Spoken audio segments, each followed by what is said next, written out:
Good Talk Global 101. I'm your host, Charles Blakely, along with my main man, Naeem Najee. What's going on? Host of Love 101. And we got several guests here. What's going on, Naeem? How you doing this evening? You're on mute, brother. You're on mute. Okay. Yeah, as I said, we got a full house today. I'm Yes, doing well. We got ladies first, Maya, Muhammad. It's another M. We got Jalen, and we got Desmond, who's going by. He's gonna have one to and only, Mr. Jones. himself. Yeah, he got to introduce himself. How's everybody doing this evening? Everybody good? Everybody feeling? I'm good. Okay, all right. Blessed to be alive. Right. Well. So I know you got to go to a commercial break, but before you do that, I just want to put this question out for y'all to think about for 30 seconds. Why did you come on here tonight? Why did you join the show? Because I'm happy to have you. I just want to know why you're here. So, yeah, let's go ahead to commercial. Charles. We'll go to commercial break and we'll come right back with Feel Good Talk Love 101 right here on Feel Good Talk, Mind, Body, Soul, and Business. Here we go.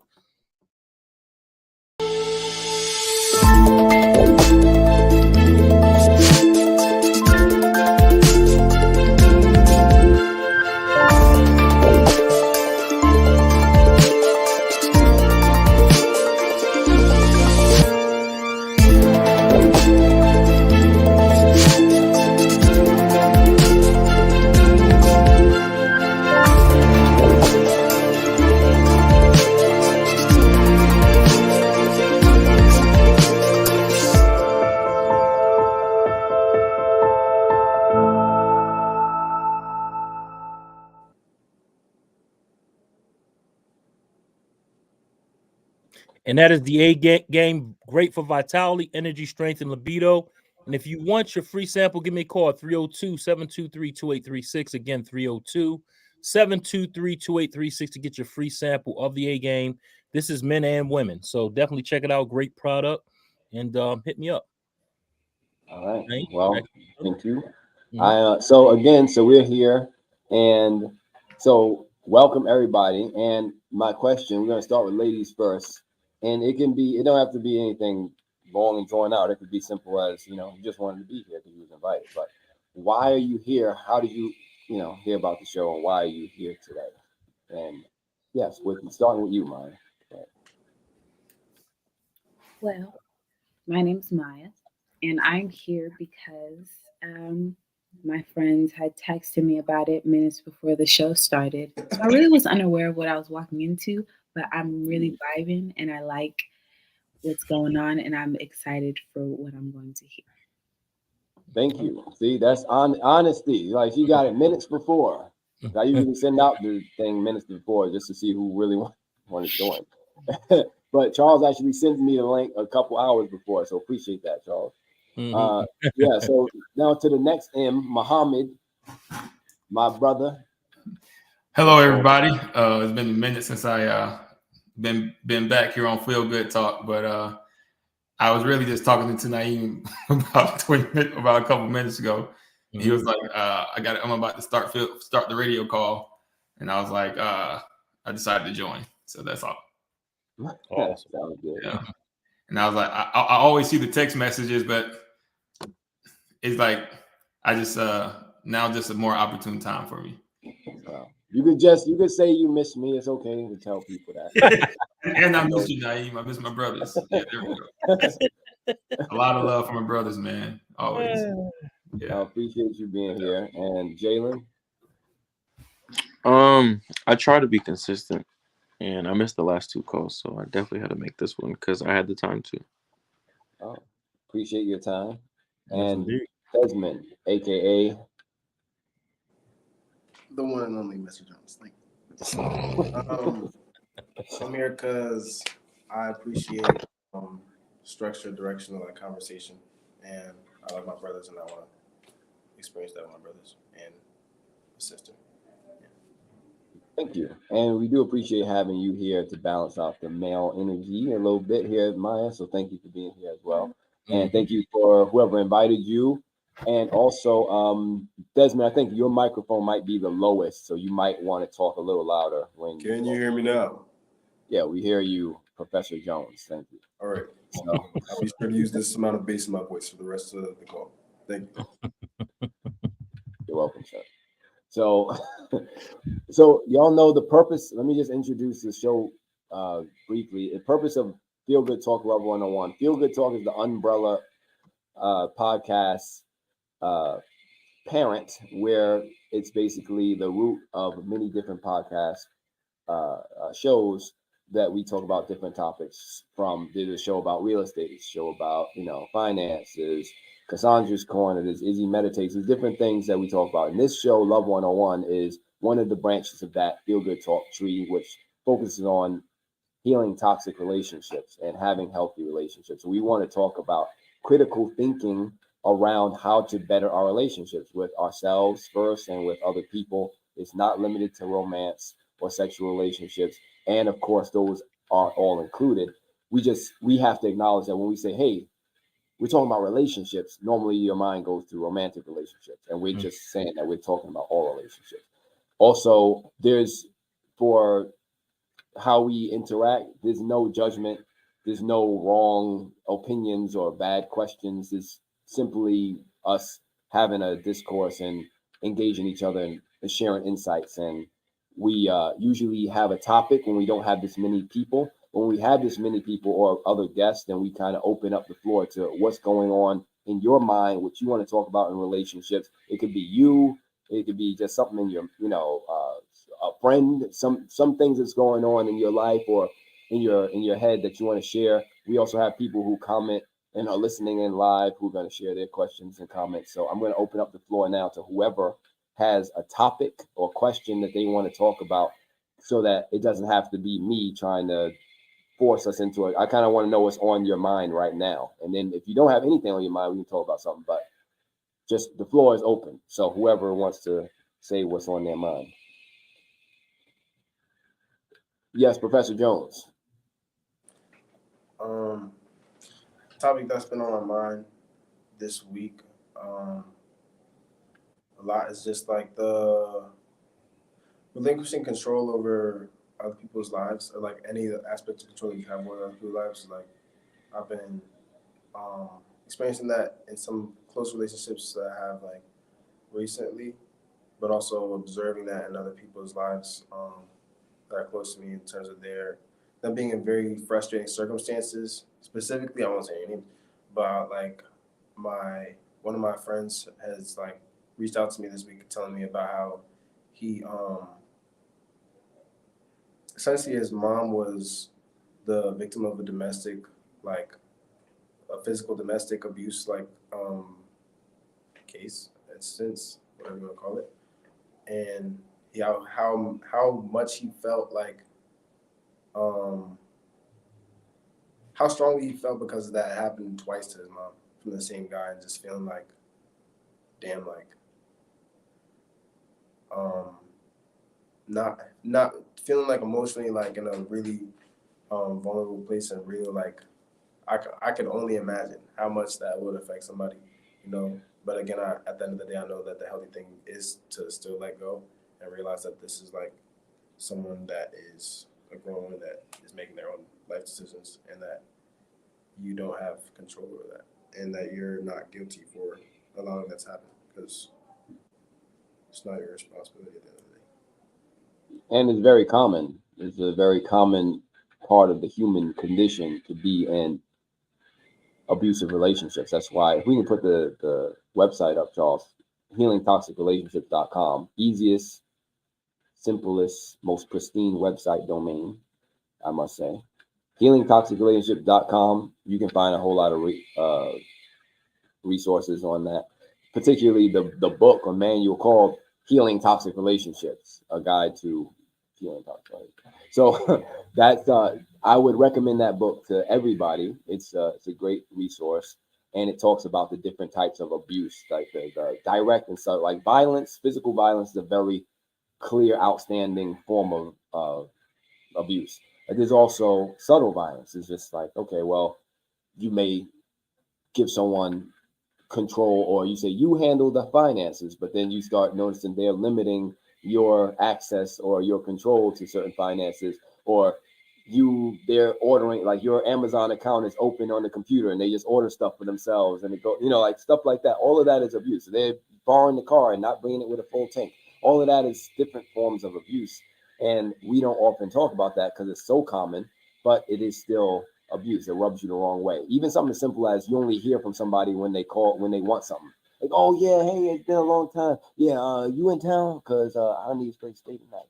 Right? That I haven't heard from you in 3 years. Like, what happened? So that sort of thing.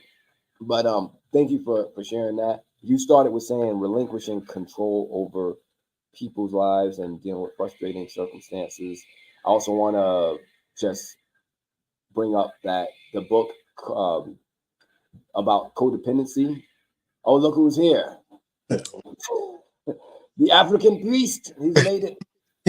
Welcome, bud. Yes, thank you for having me. What's up, bud? What's going on, baby? How you doing, Chuck? He has been he has his spiritual powers because he has his talismans on now. He's okay. You gotta watch out because he's powered up right now, and he looked like he got some rest, so it's a problem. But anyway, thank you for joining. Let me just ask you real quick because I asked everybody here why you joined. Just a general question. So if you would care to share that, and then we'll go on with what Desmond was talking about. I joined because conversations like this are always purposeful, meaningful, and it's a great way to invest your time since time is an investment. So thank you. Whatever you invest in will produce some kind of return. So either it's adding to you or it's taking away from you. And this is always adding to me and everybody else. I dare say. But for me, myself, it is. I find value in it. So that's why I'm here. Thank you, because everybody here is adding to everybody. That's what makes it so empowering. Thank you for joining as well. And so, Desmond, can you clarify the question about that situation so that we can talk about it? Because you talked about relinquishing control and you talked about being in frustrating circumstances and that domestic violence situation. What exactly are you what are you chewing on with that? Like, what do you want to talk about? I mean, like I said, I'm experiencing, I'm dealing with some of the same ideas for myself. And I guess that's just the most extreme case of it, but one of the most extreme examples where it's dang, you really have to let go. But I mean, maybe I'm looking for I guess, how do you guys go about those situations? How do you guys manage your emotions if you've been in anything similar, and bring yourself back down or help other people bring them from off that edge of yo, I'm really about to go kill this nigga. I mean, kill this man. PG. PG. So basically you're talking about how to manage your emotions when you're going through basically an abusive or toxic relationship. And how you would go about talking a person off of that ledge, off of that highly emotional state of wanting to put physical action to what they're feeling that's negative or not really going to serve their peace or anybody else's. So let's start with something we all would experience in going through a situation with someone that is not going the way we like, and it's abusive or toxic, or it's just not improving. How do you feel in that situation? You mentioned it, Desmond. I want to get everybody else, starting with Maya again. What do you feel in that sort of situation? Then we'll talk about how to deal with that. To clarify the question, you're asking me how I feel while I'm in a toxic relationship, in that moment? Yeah, a toxic relationship, a toxic dynamic, even if it's just a moment where someone verbally disrespects you or, in some abusive manner. It doesn't have to be physical violence, but what is going on emotionally for you? And I'm talking about us because we're human beings. It's pretty universal. I just want to hear in your words what you go through when you have experiences like that are, toxic with people. I feel like for me, I feel bad for them because I know that if a person is feeling like that, they must be going through something. If they feel like that's the only way they can like communicate at that point. So like before I feel anything else, it's like more like pity almost, kind of, which isn't really the best thing, but like that's like my first reaction. Like I kind of pity them because like I don't know, I expect more from people than to result to being toxic. And if you choose to take that route, like I don't know, like something must have happened to you, something must have went wrong in your life to make you think that that's the way you should go. So you're saying that pretty much how they respond to you, if it's not healthy or not loving, it don't have nothing to do with you. It's about what they're going through, about that. For sure. Yeah. That's a very healthy way of looking at it. All right. Jalen, what about you?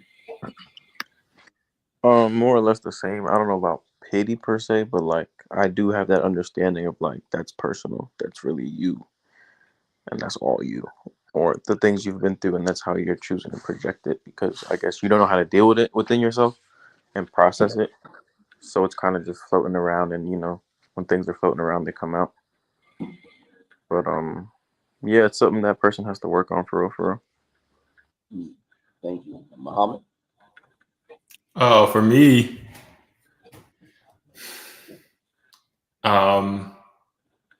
if someone else is experiencing a heated moment, I also know that that's something that they're experiencing, and I do feel for them.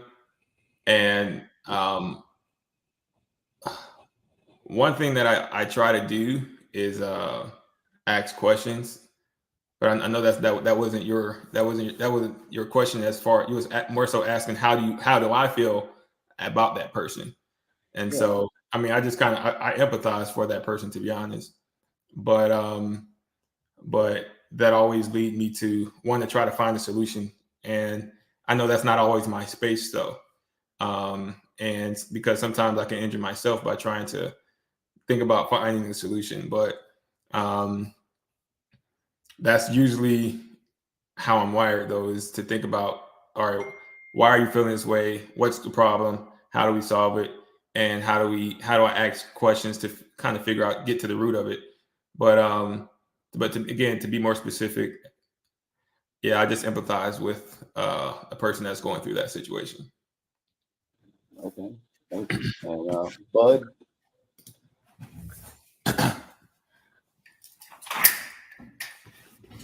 Just for clarity. So somebody is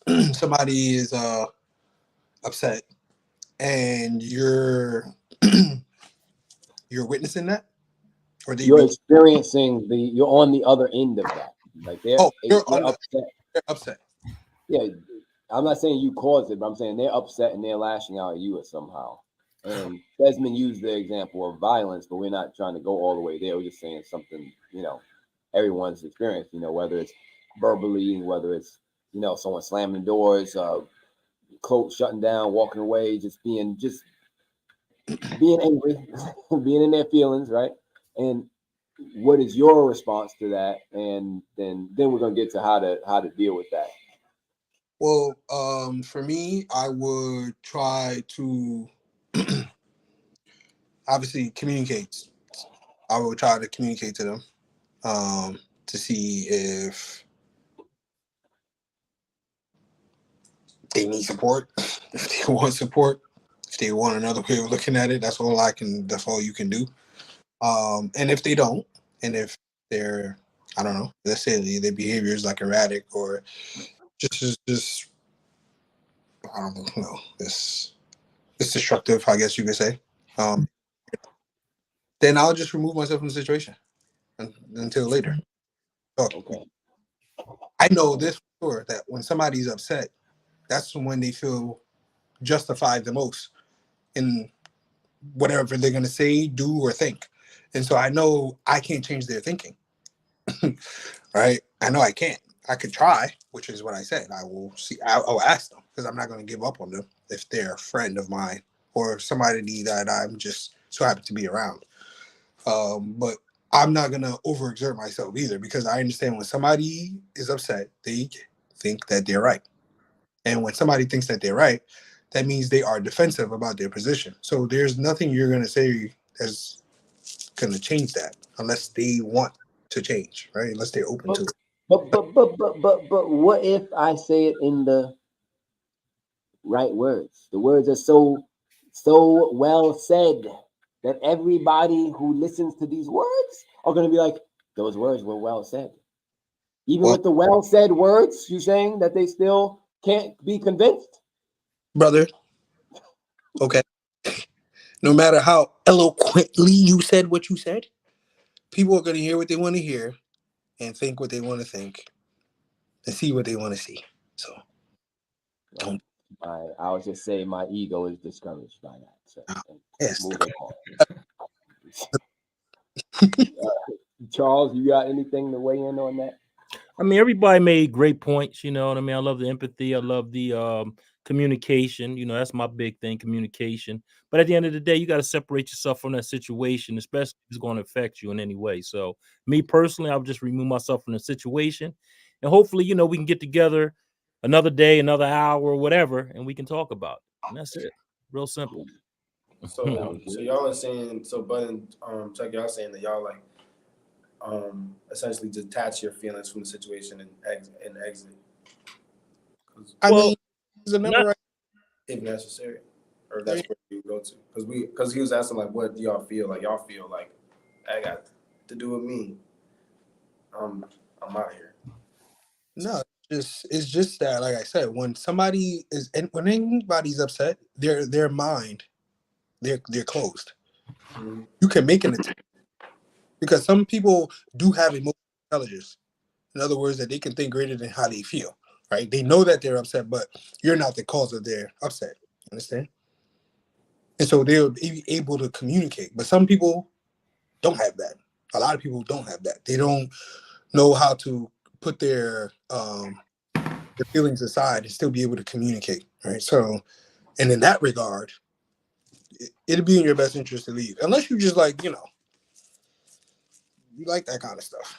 I don't. I mean, some people like that. Some people love to talk, you know, that toxic stuff. But I'm not into that. You know. Yeah, I mean? I don't subscribe to that either, Chuck. You know, I think we part of. I think though, because we all have some sort of specialness to us. Like if there's someone that's like near close, if you see your mom enraged or your brother or sister, like take this as like somebody that's really close to you, and they're enraged. Like you see your mom feeling this way, or you know. Would that same response be? Would you have that same response? I'm just curious. For you asking me, or are you asking? I'm asking everyone. Okay. Yes. No. I would give that same response to. Oh, hold on. Okay. Yeah. Whether it's my mother, my brother, my sister, people I respect, love, like. I understand that when that's just universal, when that people are upset, they feel justified in some kind of way. True. And you remember what I said? I said I will try in the beginning to communicate to them, see if they want another way of looking at it, or how can I support them. Mm-hmm. Correct. But if you know that I've done, you know, ship leaves the dock, it's left. I'll wait until they're ready. I'll wait till they're ready. That's it. Because their mind is closed and they want to be right about it. And and I'll say too, since we talked about started this about emotionally in terms of how you feel, the principle here is to think greater than how you feel, which means you're not somebody's yelling at you, cursing at you, calling you all kind of things, threatening you. You're not going to be like, oh, that's just them. I don't have. You will still feel, if anything, you'll feel the energy that's coming off of them, and that's not going to be comfortable. When it goes back to what Maya said about, okay, I know that they must be going through something, that's thinking greater than how you might feel about how they're coming at you in the moment, because they're just feeling how they feel. They're not thinking at all, right? When emotion goes up, the thinking goes down, which is why when you are training yourself in how to think, which is what this show is about, what these conversations is about, what these books and guides are about, these classes are about, yeah, we all experience feelings, and it doesn't mean that the feelings are our guide in every situation. We feel things, and it's like, okay, I feel like because Desmond, you disconnected just now. You must not want to hear what I'm trying to say. You just ignore me. You put the question out there, and then you just leave. Why do you do that? That's so terrible. Right. I could feel like that, but then I could think like, wait a minute. His internet could be off. His phone could die.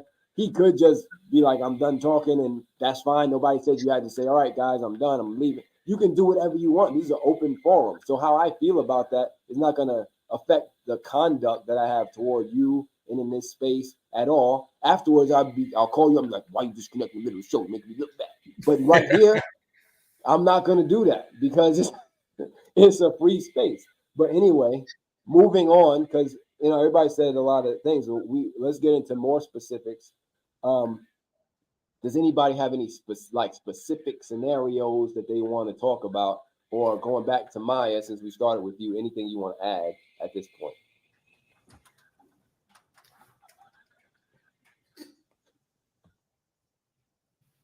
No. She took so long to say no. I feel why she takes so long. I had to think about it, but I could add. I respect that you thought about it because that's mature. It's not mature to just react off the handle when somebody does something like, why is she long? Anyway. So thank you. Anybody else got anything to share on that? Oh, Chuck, do we have any comments? I meant to ask. Do we have any comments? We got a few out there right now. We got Izzy Meditate. She says hello, Naeem and guests. What's going on, Izzy? We got my man Robert Dickinson in the house. He says good evening to the Love Doctor and the Professor of Philosophy. Knowledge is power. I like that one. I'm gonna keep that one there. All right, Robert. He says, okay, now he's speaking to Izzy, and Izzy speaking back to him. So, hey, thanks for tuning in. We definitely appreciate y'all. That is it for right now. But we got a lot of people. We got about 14 over there on YouTube, and we got about 7 over here on Facebook. Shout out to y'all. Show some heart. Show some love. Show something. Come on, let's know you out y'all there. Y'all are listening live. I'm gonna ask y'all to, again, we can talk about anything. Esmond was talking about control and frustrating circumstances and relationships and how to deal with. Oh, go ahead. You would. Me. All right, you got it. Me? Yes, you right there. No, I was gonna say, like, since you're saying more specific, I would say I want to know if anybody has have that specific experience, if you don't mind sharing, or been in a place where they had to deal with that like extreme, where it's like somebody where it's close to home, where it's not a matter of you reacting, but a matter of or like not necessarily you directly in that situation, but guiding somebody through one of those like really like tough circumstances. You know what I mean? Where in terms of like my emotions are completely out of the picture, but I'm still just like, wow, like, yeah, like you're in there. You're really ready to like, you're really thinking about where's the closest firearm and how I'm gonna get there. You know what I mean? Like, Maya had something to say.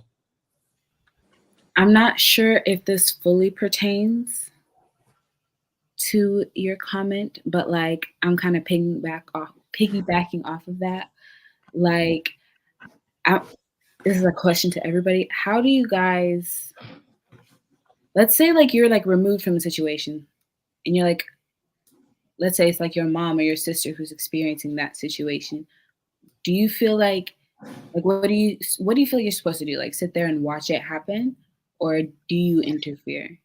Because I've gone through situations where like I don't know if I should interfere or not. I don't know if it's my place, but like what happens if I don't?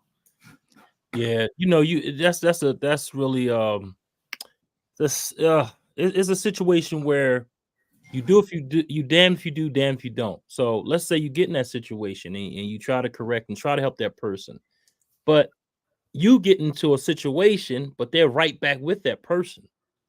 You understand what I'm saying? So it's like, do I get involved in this and or do I just let it play out? Because at the end of the day, you're the one that's going to lose, not them. Because again, let's just say if you did something to the other person that they were in love with or whatever, and you get in trouble, they'll probably be mad at you for stepping in. Then you'll go off and you'll be in jail like let me see what his name is again so I can get it right.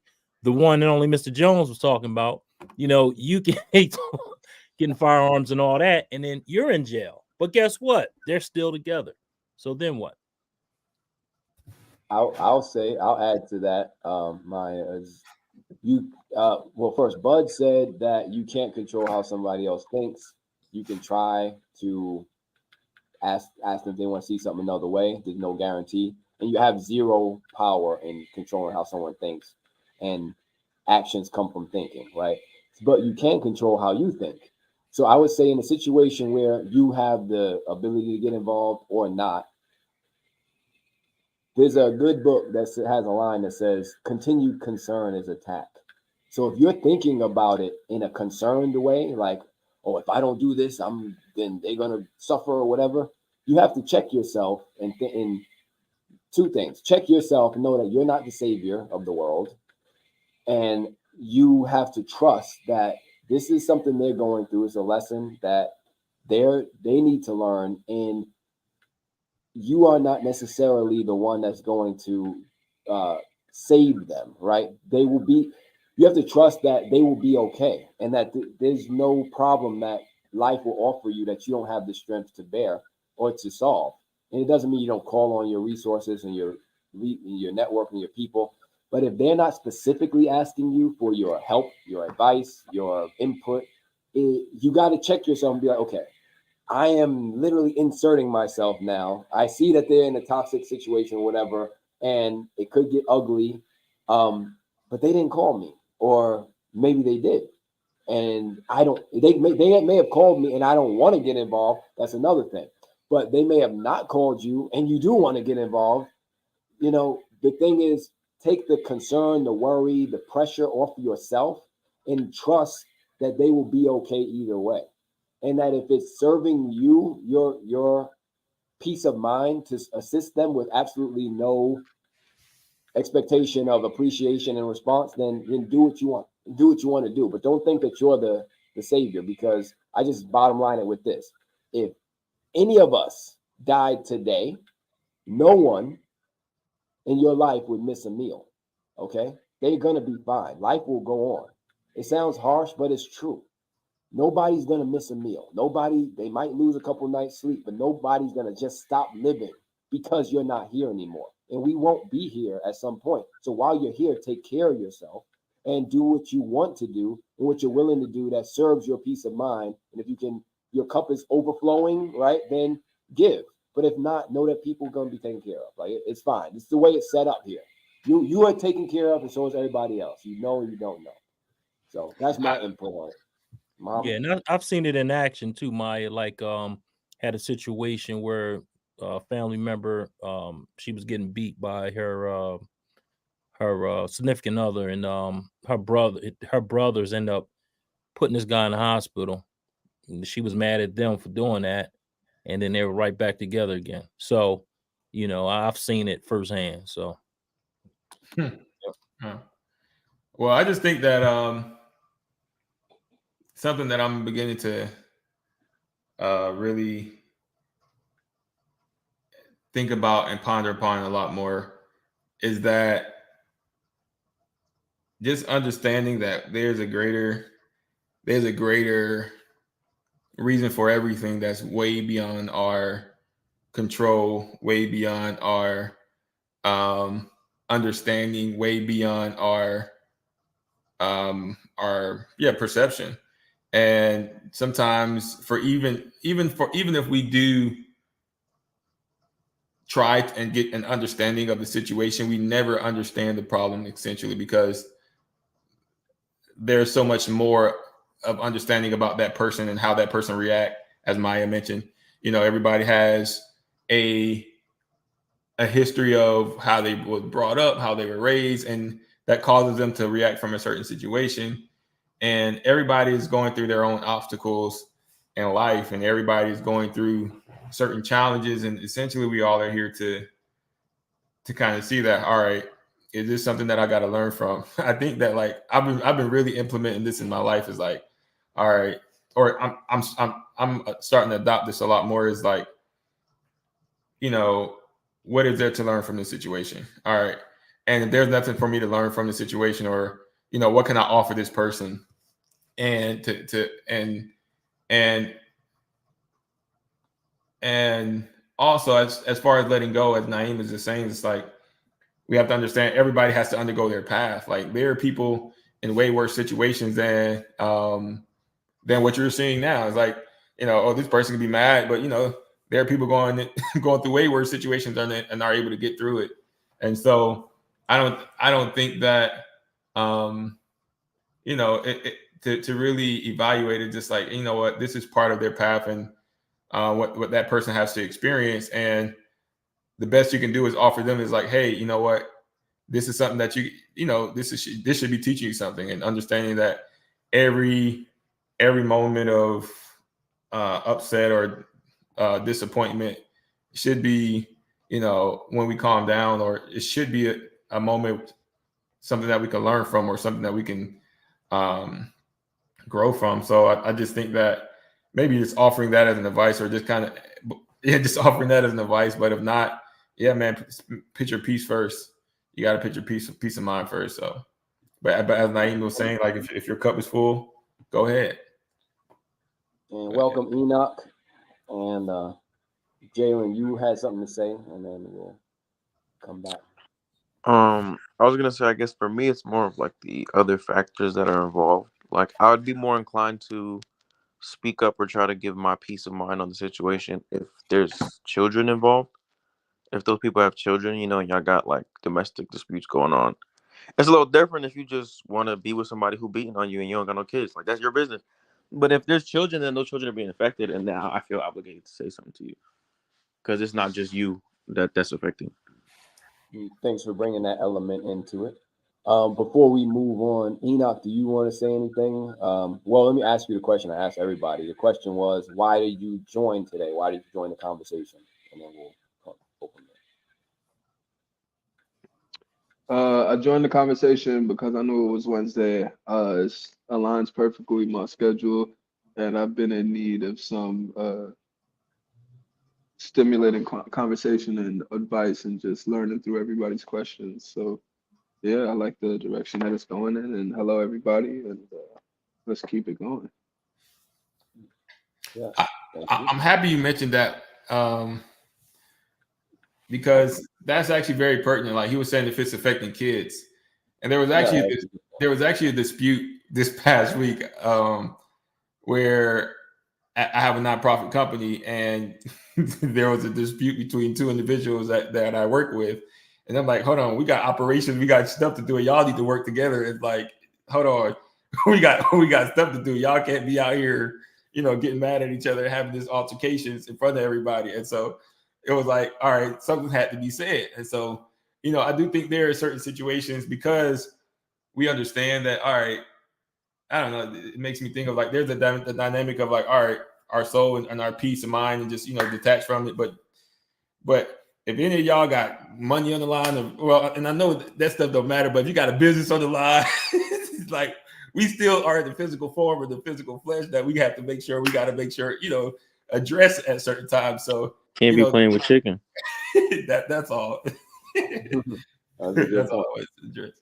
Yeah. Hey, yo, I like that element too. And animals, children, and the elderly, that's my soft spot. So yeah, I would jump in it then, no matter what. So that's a no-brainer right there. You know what I mean? So I'll definitely jump in that.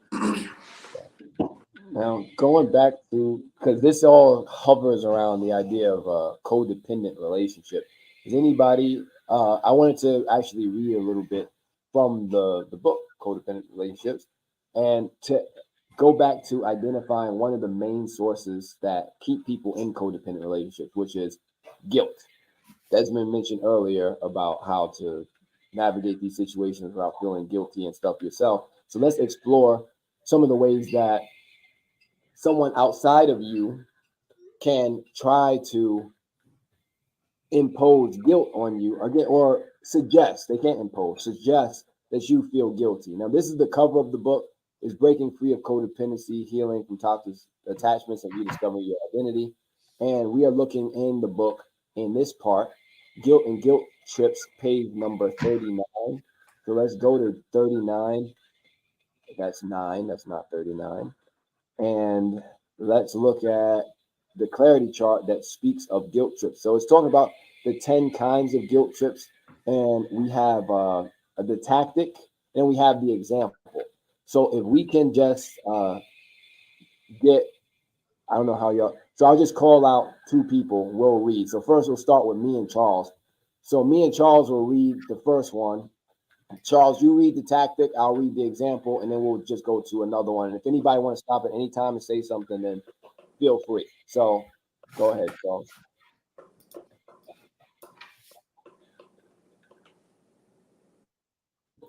Oh, my mic was muted. My bad. Emotional blackmail, attacking you by leveraging or questioning your care and feelings for them. So an example of that, someone's like, if you really love me, you would do this thing for me. But I guess you don't care enough about me. Okay. So that's emotional blackmail, or a simple example of that. So now we got exaggerated sacrifice. So Jalen, can you read the tactic, and then can you read the example, Maya? Exaggerated sacrifice, attacking you by comparing your contributions to the relationship with theirs.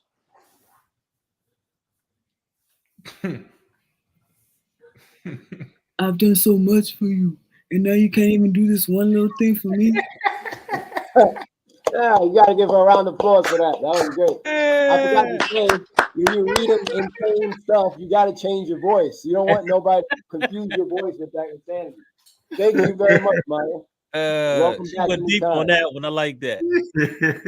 All right, we got Muhammad and Bud on the next one for playing the victim. So, Muhammad, you want the tactic or the example? I'll take the tactic. So, all right, so playing the victim, attacking you by making it seem like you hurt or are hurting them in some way by your actions or inaction.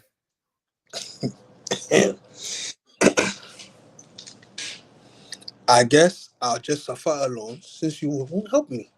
You always put me last. I would never do that to you. Why you do that to me, baby? Why you do that to me in the village? Thank you very much. And we got Enoch and Desmond for what is this? Ignoring boundaries. So Desmond, you got the tactic. Ignoring boundaries, attacking you by intentionally testing your boundaries and making it seem like you're wrong for having them. Okay, so I know you said that you need some time and space. Okay. But I just can't believe you would abandon me while I'm feeling this way. Call me back. Y'all gotta come off of mute for the applause. Thank you. Yes, we got. All right, good job, Knock. let's cycle back, switch it up. So me and Charles again. I'll read the tactic. So bringing up past favors. So they're attacking you by weaponizing the things they've done for you in the past, aka forcing a transactional relationship when that wasn't established in the first place. Remember the time you helped me out? I thought you'd be there for me when I needed you, but whatever. Talk to you later. Peace.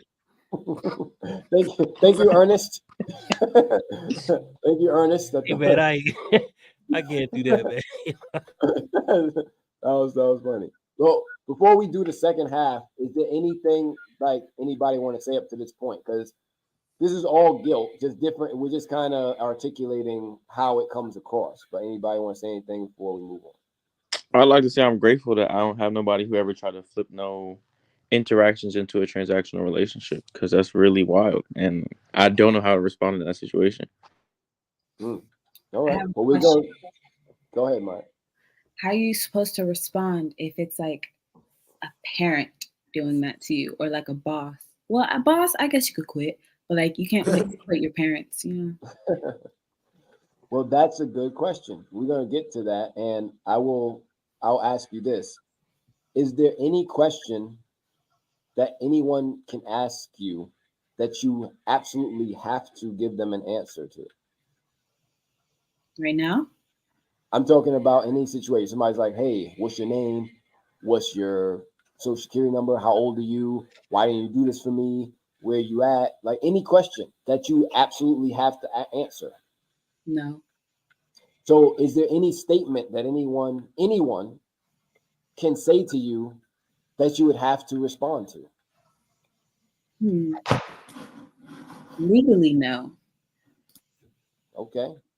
Even legally, it says you have the right to remain what? Silent. All right, even legally. So you may feel emotionally bound to a parent or a mate or a partner or a friend or whatever to respond to what they're saying. Maya, why don't you pick up the phone, Maya? Right? Or whatever. But does that mean you have to? I'm just trying to establish a baseline because you might believe, Maya, that you do have to, or with a specific person. Well, that's my brother. So if he says something, I do got to respond. You might have that situation, but I'm saying in general, is that actually the case? No. Okay, so let's just stop there and continue, and then we'll come back and have the other 7 brains on this call talk about that, because that's a good question. If it's a person to you that a very important person to you, and they are saying these things to you, how do you actually respond? Because if somebody in the street you don't care, it's like it's easy, you just ignore them. But someone that's hard to ignore, now how do you deal with that? So let's hold that and then come back to that. And in the meantime, you're up with this threatening consequences tactic, and then Jalen, you can read the tactic. Threatening consequences, attacking you with the idea of future harm to themselves or to you if you don't do what they want you to do. If you don't do this for me, I don't know what I'll do, but you'll be responsible for whatever happens. Very believable. Thank you, Jalen. Muhammad and Bud. Bud, you got the left. Using emotional triggers, attacking you with known triggers or trauma, yours or theirs, to get you to do something. You on mute, Muhammad? You know, I struggle with anxiety and depression, and you're making it worse by not doing this simple thing. I don't feel supported. You don't sound supported either. Charles is clapping over there. Throwing a pity party. Enoch and Desmond. Enoch, you got the left. Or number 8. Throwing the pity party. Attacking you by attacking themselves. I'm just so alone and miserable. You're the only one who can make me feel better. Oh man, come on, man. Come on, y'all. Now, gaslighting. We got a few over here with gaslighting. So I'm going to just read the left, and then we'll just go back down the list, and y'all can read the right. So starting with Charles. So gaslighting. Oh, Jalen, you had something to say? What happened to number 9? Am I bugging? Oh, wait. Do we skip? No, thank you. You're right. So emotional irresponsibility. Thank you. So in that case, me and you, Jalen, you got number 9. The left. The tactic. All right. Emotional irresponsibility. Attacking you by blaming you for causing their upset feelings, which is impossible. Jalen, you hurt my feelings by doing this. You didn't have to tell everybody that I skipped number 9. They wasn't even going to notice in the first place. Now you make me embarrassed. I'm really upset with you, Jalen. Really upset. All right. So that's not now gaslighting. So Charles, you can read the right. So gaslighting, attacking you in any number of ways for you to doubt and question your own sanity, your own memory, or reality. So so go ahead. Yo, listen, man. You just being selfish and unreasonable, right? Normal people wouldn't have a problem with this, okay? But I'm just upset right now. I'll talk to you later. And Maya, you got the right. So denying or invalid. This is all gaslighting tactics, by the way. So denying or invalidating experiences. That never happened. You're making it up. Could have sworn it happened there. Muhammad, blaming or shaming you for their abuse against you. Well, if you didn't act this way, I wouldn't treat you like this. Sound very justified, but straight to the point. Yep, creating confusion by contradicting or calling your memory into question, or just downright lying. You're so forgetful lately. You know. Are you sure you're okay? It didn't occur like that. Honestly, you're imagining things. You're making it up. This is perfect because this is actually the perfect number of people. So now we got Desmond. You got the right. So twisting words and the truth, or using reverse psychology. I never said that. You twist my words. Thank you, Huckleberry and Enoch. Uncle Ruckus, no relation. Using others' opinions and recruiting accomplices to help them gaslight you. You know, everyone thinks you're wrong, and not just me. And then I ask and so, and then tell you, you know. Yo, man.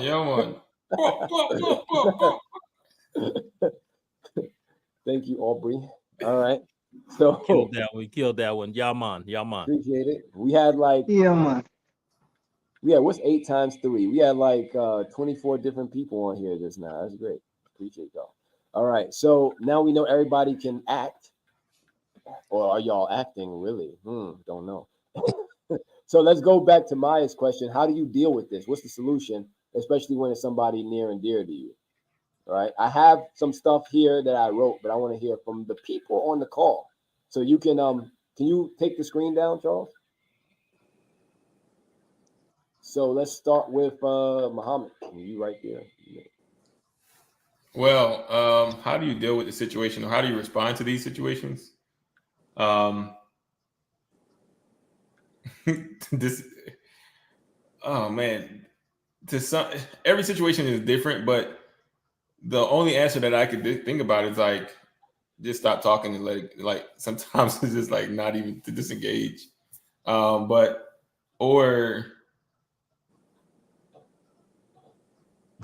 Just like, hey, you know what? If you're not going to own up to the situation, or if you're not going to, have a reasonable conversation with me, and if you're going to either gaslight me or whatever the situation is, I'm just going to separate my situation, and we'll talk about later when you're ready to have a come to Jesus moment. All right, Jalen, you got any how you in a general sense, people are people, so I'm gonna treat them as such. Just because it's your mom don't mean she get no special privilege. No, I mean, it is your mom, she do get special privilege, but like, if you being out of pocket, then you're out of pocket. But I mean, for me personally, again, it's case by case. So it's like, with someone that I know more personally, I'm gonna know them better, so I would feel like I would be able to properly handle the situation better than with a coworker, just because I know them better, and maybe I can actually navigate through their anger because of our relationship. But it always depends. Okay, Desmond. I actually use an example. All right. Some might call him Mr. Jones, but he's not the one and only Mr. Jones. Our father, our lovely father, the dynamic I had to learn what I had to adapt into our relationship in order to make sure that I have like a peaceful relationship with my father is like kind of knowing what toes not to step on kind of deal, where it's like, because I know him and I know how he reacts in certain situations or towards certain things, like I'm detaching it's difficult because you start as a child, but I feel like as an adult you have to consciously remove yourself from a child's perspective, and if they're attacking you in a certain way, it's a matter of like, okay, wait, like I know this is coming from somewhere that's not me, and I'm not gonna assume the position of a child, like, oh, he's doing this again, you know what I mean? Like, where it's, and that's gonna be really hard because I'm like, I know I had to consciously really realize, dang, my dad has trauma too. Like, oh shoot, like he's reacting to something that has nothing to do with me right now. But just in those circumstances, being conscious of that and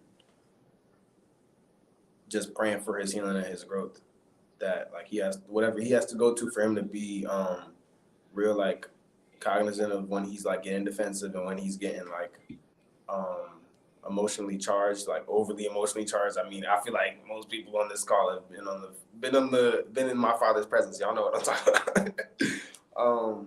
But yeah, like just knowing not to react too crazy or not to feed into it and try to like be competitive, because if you're combative with somebody that's defensive, they're only going to get more defensive. All right, thank you for that. And Enoch, what about you? About your father? Man, listen, with me, I'm gonna either back away or I'm gonna choose to stand 10 toes down on it and die on the hill. But you can't do that with everybody. You know what I'm saying? Like with some people, for example, I haven't been the best in the past. My track record with picking up the phone. You know what I'm saying? Which is something that we talk about a lot on the show. Just picking up the phone. So, you know, or responding to text or whatever the case, whatever the little case may be or whatever. Right? So there'll be times where it's like, that's gonna be like, nah, I texted you. I'll be like, yo, no, you didn't text me. And it's like, all right, you know what? Pull out the phone. Let's see the receipts. And then it's like, okay, he pulled up. I ain't texting back. So it's like, all right, you're right, you got it. So just like that. But then there's times where I gotta decide. We talk about dad, now let's talk about mom. You don't want to die on that hill with mom. Sometimes mom just gotta be right. TP. You have to just buck up and just let her just have a way, because McKeon mom said, you know, she said I did this and I didn't do it, or I did this. All right, mom, what's up? What you need? How can I make it right? Just let me make it right. Because I done spent my whole life trying to, you know, back when I could formulate a stance or an argument or a debate, it was like, nope, mom's right. However, I've learned in growth to on a more serious tip that like there are times where like she was tripping. And it took a lot for me to be able to just say that and stand that and be like, nah, well, this is how I took the situation or whatever. Because, you know, we grew up, both of our parents give a lot of love to people. And I think they're the perfect example to use, because sometimes they would have the chips on their shoulder and it wouldn't necessarily be but because of us, but because they were just going through something that day. If you teach a bunch of middle schoolers in the Bronx who are going through puberty and starting to talk back, you're going to come home with some stress on you, whether you want to admit it or not. So like Desmond said, just being able to, you know, see that from a hierarchical standpoint, and also just on seeing, you know, as brothers, just being able to be like, you know what, okay, show me the receipts, or show me, did you send me that money or whatever, and just call it out. And if you know, here at CNN, we start with the facts. You know what I'm saying? We start with the facts. If it's subjective and starts getting subjective, then you got to decide, do you want to stay in this room on the phone call in the car having this conversation for the next 4 hours and go through all the range of emotions, or you got it. So that's where I'm at. That's how I protect my people. You're saying facts over feelings for you. I would like to add to that really quick. Right. Just when it comes to like parents, it's a matter of like, because people are usually guilt tripping or doing some type of like toxic manipulation from a place of like wanting from you. So it's like, when it comes to my mom and dad, it's like, do I mind giving this to you? Like whether you're right or you're wrong, and whether you can come to that conclusion, like, and is it like am I really significantly losing right now, or is it just like me having to submit like my pride of being right now? Just, you know, I feel like sometimes I'm just like, you know what, sure, I'm gonna do this for you, man, whether you're right or wrong. And if you come to that conclusion and you apologize later, that's great too. But if not, then shoot, I don't mind. All right, thank you. And Bud, you just switched spots, so if you want to say something, go ahead.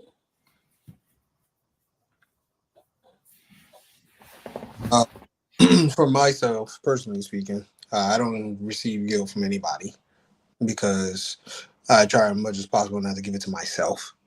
So I'm definitely not about to take it from people. Whether it's my mom, my sister, my brother. I have a lot of people in my life that I respect, but I would never receive guilt from them. I'm sorry. And so, you know, it's circumstantial in this way, that if, let's say, I'm at work, if it's a job and you're a supervisor or somebody that they think guilt tripping is how they resolve whatever issue is, then I'm gonna just keep my. I don't have. But if I can, because I can't necessarily remove myself from the situation because that's your job, right? But if I could remove myself from the situation and it's, I don't know, we're at a party or any other kind of event, whatever the case is, that I could remove myself in the situation, then I would more than likely opt to do that. Because communication is not limited just because you're going through whatever you're going through. You know, like we can still, but so, like I said before, some people don't have that emotional intelligence, and that's fine.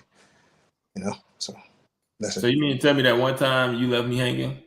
You don't feel bad about that, bro? Don't even remember That one time, bro. I was waiting that's the bad. for like 2 hours, bro. That was messed up, man. I was waiting outside the apartment for like 2 hours. I think you made a solid point with that professional. Like in a professional setting, I feel like you made me think of a way I actually did react to that. It's like, again, as somebody that's trying to like guilt trip you, they want something, and if I don't mind giving it to you, or if it's like comes within the confines of my job description, I'm gonna just be like, yo, like you could ask that in a different way. You know what I mean? Like you can would you like me to do that? You can say, please, may you do this, instead of trying to do some type of emotional tactic to get me to do it. You can just ask me, and because at that point you're kind of calling them out, but still just if they want that done, they're like, oh well, can you please do this? You know what I mean? I feel you. A lot of managers be on that passive aggressive stuff, like you're not the manager. Like you can really tell me to do this right now, and it's gonna get done. But you want to beat around the bush, I'm gonna like sit down and look at you because pull your skirt down. And then I apologize. I don't know if you have anything you want to say, Charles, before I just wrap up. You know, if it's toxic, I block it. You understand what I'm saying? So at the end of the day, I'm a poet, don't even know it. But listen, at the end of the day, you know, I've learned over the years of living, you can't control. I don't care if it's family, mom, dad, it don't even matter. You cannot control who your blood is, but you can always control who your family is. That's all I got to say. Thank you, sir. Can you share the screen again? I wanna close out this conversation about guilt and guilt trips with a little talk about innocence. Desmond talked about it, Bud talked about it. I just want to read a little bit, and then if you would care to finish it up for us, Maya, we appreciate that. So after all of this, then we're saying this is another way of looking at it. You may be wondering, wow, that's a lot. I've experienced some of that before, but how do I deal with it? What are the solutions? Well, that's easy, because although we share 10 guilt tripping tactics, there are not 10 solutions. There's only one solution. And why? Because the source of all guilt trips come from the same place, and fear, which means there's only one problem here. One problem means what? One solution. And what's the one solution? Love. It's love. And let's talk a little more about that. There's only one fundamental problem, which is fear, and there's only one solution, which is love. What are some synonyms for love? Peace, joy, freedom, trust, truth, safety, empathy, appreciation, innocence. And we're going to focus on innocence. So what is the primary suggestion of guilt? You've done something wrong. You deserve to be punished. You need to change in order to be accepted. So what's love's solution to this insanity? Right? So can you continue from here, Maya, with the solution to guilt? And it's just like one more page, and then we're done with this. Solution to guilt. Remember your innocence. Remember that you are always innocent. What does that mean? That I'm innocent. I don't feel innocent when I'm being guilt tripped. Two things. If you're not being guilt tripped, you're being attacked. Let's call it what it is. And you don't deserve to be attacked, especially by someone who calls themselves your partner or friend. Your feelings are not reliable witnesses to your reality. Your reality is love, which is innocence.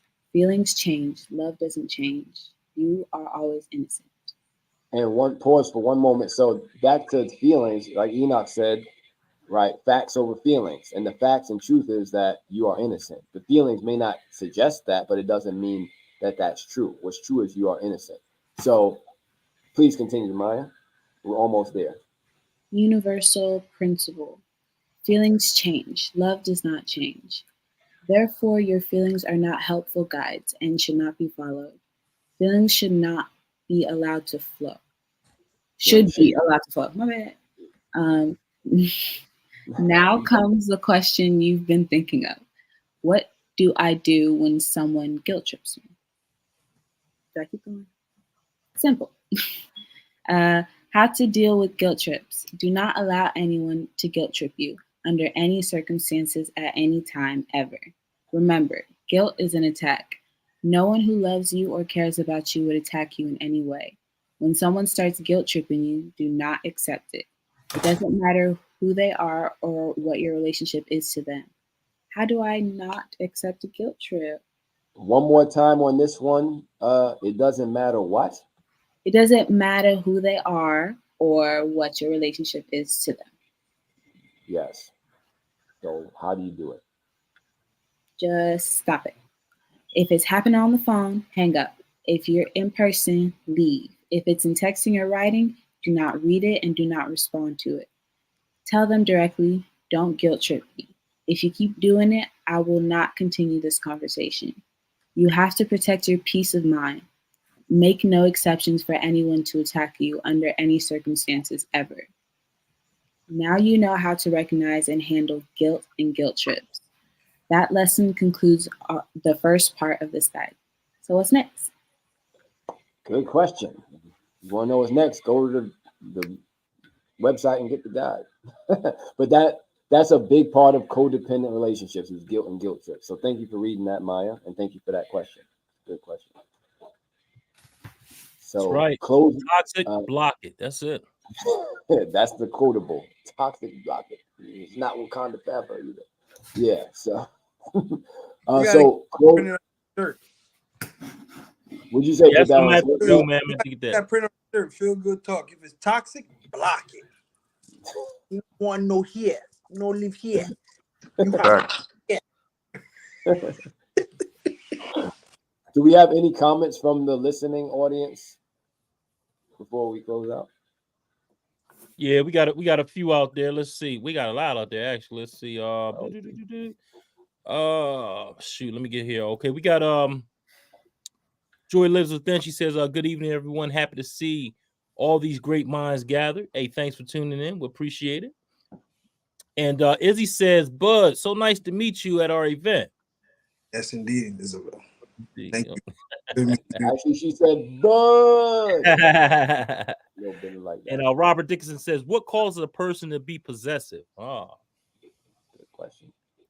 Now, do we have time to go into that, or do we we have to sign off? Yeah, well, yeah, shortly, because I got to get up out of here, but yeah. So. All right, well, let's answer that question. About 15 minutes, yeah. Jalen? I'd say their inability to accept their lack of control in this existence, this physical existence, you know? Go ahead, brother. That's it. It's that you're stuck in that mid-level consciousness where you're focused on the self way more than you should be. Yep. Damn. Oftentimes when you're unable to control yourself, you want to control somebody else. Damn. Yeah. That's good. Awesome. Well, we don't need to ask nobody. Anybody else? Someone sent a quote to me today that actually said, there was a post from someone that said, weird thing that people do is get upset when you're making choices that are right for you, but don't play out the storyline that they're vicariously trying to live through you. When people fail to take ownership of their lives, they'll try to own yours. That's something someone sent me today. Kind of goes into what you said there. I think that closes that question. Thank you, Robert. We got HT Lovejoy. She says, greetings. What's going on, HT? Thanks for tuning in. She says, remember Burns' rule. It ain't enough until they get enough. Exactly. Which means it took me a long time to learn that. And it means, because that's a family member of ours, that basically whatever abuse that she was going through, she said, like, when you try to intervene, she's like, come on, stop, get away from this toxic person, this toxic environment, this toxic habit. She's like, it ain't enough till I get enough.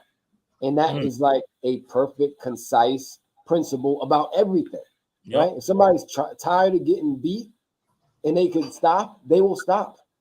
If they're tired of getting abused, tired of getting misused, talked to any kind of way, they will make a decision. It always comes down to this. There's got to be a better way. You ever had that thought in your head where it's like something's just not working? Like, man, there's got to be a better way than this. You just in that instant all of the you open to a whole nother reality and opportunity to make different choices. So it comes from within. Maybe someone else could suggest something that spawns it in you, but it doesn't mean it didn't come from within. It has to be that choice. Man, it's got to be a better way. I've had enough of this. I'm not doing this no more. Like, I'm out. And then you're actually out. You're not just talking trash. Mm-hmm. So, yeah, by the way, I put on my glasses so I can increase my intelligence. That's right. There you go. We got Izzy applauding everybody. And Fatima West, what's going on? She's back from Africa. Thanks for tuning in. She says, always good content, valuable insight. She also says, I love that men are on here and having these kind of conversations. Ladies, it's hope. Yes, it is. Ladies, it is. So, Izzy says, yes, it's beautiful. And good talk, likes to thank everyone for tuning in, definitely. So, all right. So closing remarks before we get out of here. We got a few minutes, starting with Maya, and then we'll just go around Muhammad and then everybody else. What do you mean by closing remarks? So yeah, let me be a little more clear. So what resonated with you from this conversation? What's your takeaways? Was it beneficial to you? Would you come back? Things like that. I would come back. Okay. I liked it. I enjoyed myself. Okay. Trying to keep it PG was a little hard, but you rose to the challenge. I'm glad y'all told me ahead of time too, because you seem very innocent. You seem like you wouldn't be on here saying nothing like that. So you had me fooled. Appreciate it, Mike.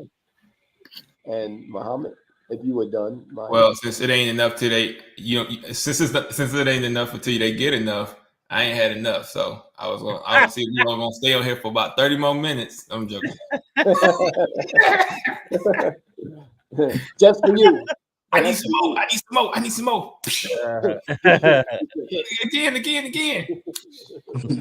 right, I'm joking, but no, for real.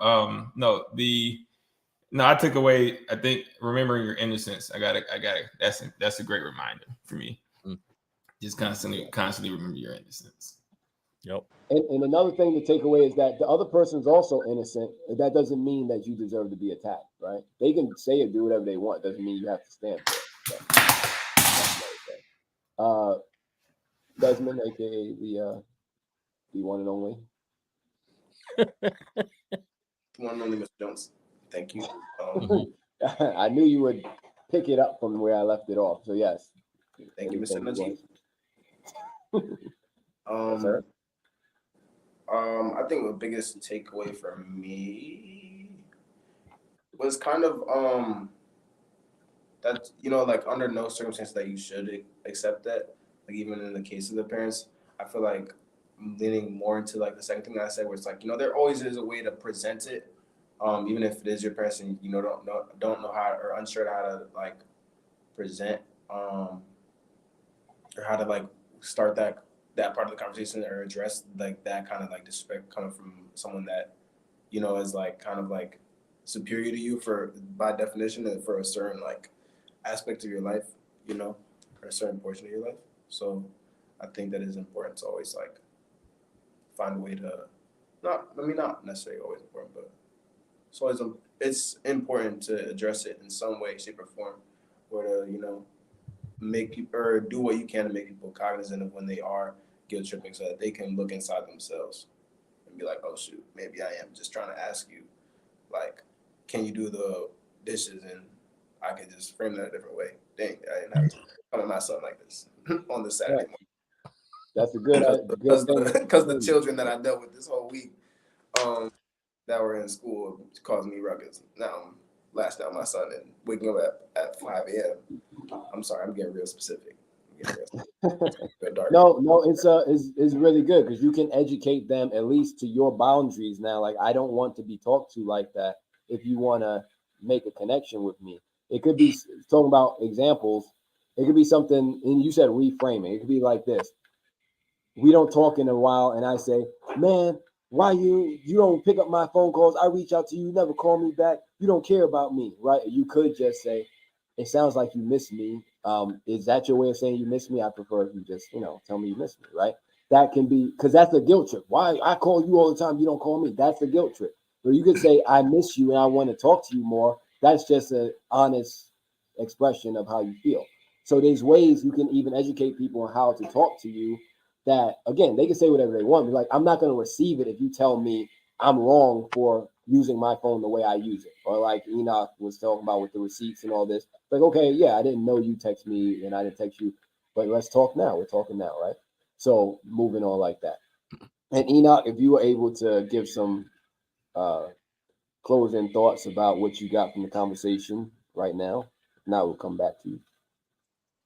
No, yeah, yeah, we got a little while Can you before say this. like a reporter since you're on the news thing? Can you say like a Huh? reporter? Happening now. Donald Trump. Let me stop. No. So I came in about like 7:30, and I was in the waiting room for a while, and I was listening to you guys from the waiting room eating dinner, and something that I can't remember specifically what was said, but it made me think about how Naeem said a long time ago. And I guess it'll probably remind some of you guys what you were talking about, but basically just my takeaway was like a re-takeaway with just making sure I'm seeing correctly, making sure somebody's seeing me correctly, no matter what it is. If I'm trying to communicate to you about what show times we're gonna go pick to see this movie tonight, or you owe me money or whatever it is, when a person's upset and how when they're upset, they're closed off is what you said. I think when you said they're upset, they're closed off. And that's big because there's a time for everything. You know what I'm saying? Sometimes might not be the right time for you to be able to hold space for somebody or somebody to hold space for you. But as long as they're able to see you correctly, see me, remember that I'm a good man. Don't forget my face. That's what you used to say, Naeem. You used to say something like they had forgotten the face of their father or something like that. And I was like, ooh, I felt that. I was like, oh, I felt that. So it's just like, at the end of the day, everything can be talked through. Everything doesn't have to be talked through, but everything could be talked through, communicated. But if a person is not seeing you correctly in the type of light that you're supposed to be seen in, then you're not going to get any progress. You're not really going to get anywhere. So yeah, it's all about that. It all comes back to that, big C. So. Thank you. And yeah, I did used to say that, and I still say that. And Bud said it this time as if people want to be right, there's nothing you can do. I mean, first of all, there's nothing you do to change anybody's mind, but if they want to be right, there's really nothing you can do there. They're going to defend themselves, and there's no need in going back and forth with that. So yeah, so thank you.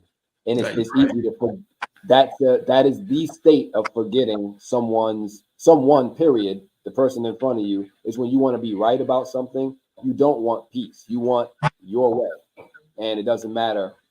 Scorched earth. I don't care. I need to be validated in my being right. And the great book called A Course in Miracles says, do you want to be right or happy?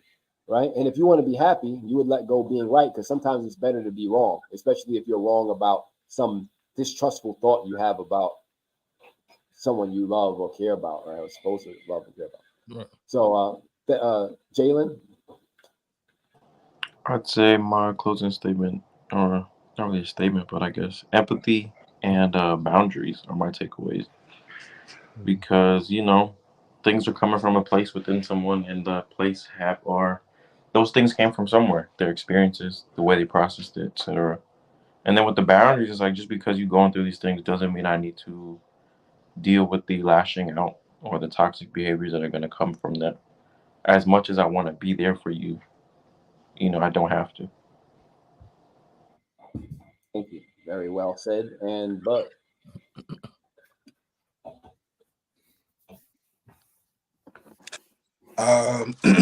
Takeaway is beneath the guilt and upset is love. It's true. And so the mere fact that you're witnessing it means that you guys have a loving connection in some kind of way. And they just forgot that. They just forgot that in that moment. And for me, while you forgot it in that moment, that means our purpose of our relationship, our reunion, whatever that is, our interaction, is also put aside. So I'm also just going to step aside, and it's okay. It's okay to step aside. And then when they're ready to return, you can also return too, because like I said, you guys have some kind of loving connection. That's why you're witnessing this thing anyway, because this thing is blocking the love from flowing anyway. And you guys being that love, having that union is what you guys want, or else you wouldn't be together. So that's my takeaway. My takeaway is that beneath all of that is love. So, you know. Are you saying that love waits on welcome, not on time? You're right. You're right. You got that. That was right. You're right. That's it. All right. Anything else, Chuck? And we can sign off of here. But no, man, everybody on here, y'all did y'all thing, man. Y'all had some great feedback. I definitely took a lot from each and every one of you here. So again, if it's toxic, block it and set those boundaries. That's it, man. I mean, I don't really have too much else to say. You know, y'all done said it all. Y'all had everything on the nose. So if it's toxic, block it, guys. That's it. Thank you, Charles. I don't want to see you walking around with those shirt plugs. I need 10% of that. All right? Listen, I'll give you your 10%. 25%. Block it. Block it. Tell Enoch to put us on set next time, man. Yeah, we got you on CNN. Where you at, CNN? We put it on CNN. Playing, man. Yeah, man. Listen, man. You know, you know, man. Listen. Yo, let them know what's up, man. Let them know what's up, man. Let them know. Big man thing. A big man work this. Yeah. Zimmy, a big man work. So we're not big man. Yeah, I know. Big man. I don't know, man. We are small. Yeah. Thank you. Hey, man. Thank you, Desmond, Enoch, Bud, Jalen, Muhammad, Maya, Mr. Jones. Get Professor, it correct. and Charles, everybody. And everybody who joined in online, listening live. Yes. And I appreciate, I just appreciate this is what I wanted for the show. This is what we want is community conversation, critical clarity and thinking. All my C words, I'm going with them. But we want the clarity, not the confusion. We want the conversation. We don't want the communication, not the conflict. We want the community, not the separation. So appreciate y'all coming on here and sharing what you had to share. It always adds to me, adds to all of us. And until next time, 7:00 Wednesdays, we'll be here. That's right. Thank you very much, Mr. Alliteration Man. See you next week. What? Good one. All right. Peace, baby. Oh, you said Mr. Yes, thank you. I'm working on it. This is I'm a writer, not a reader. Thank you. All right, y'all don't have to hang up, but peace.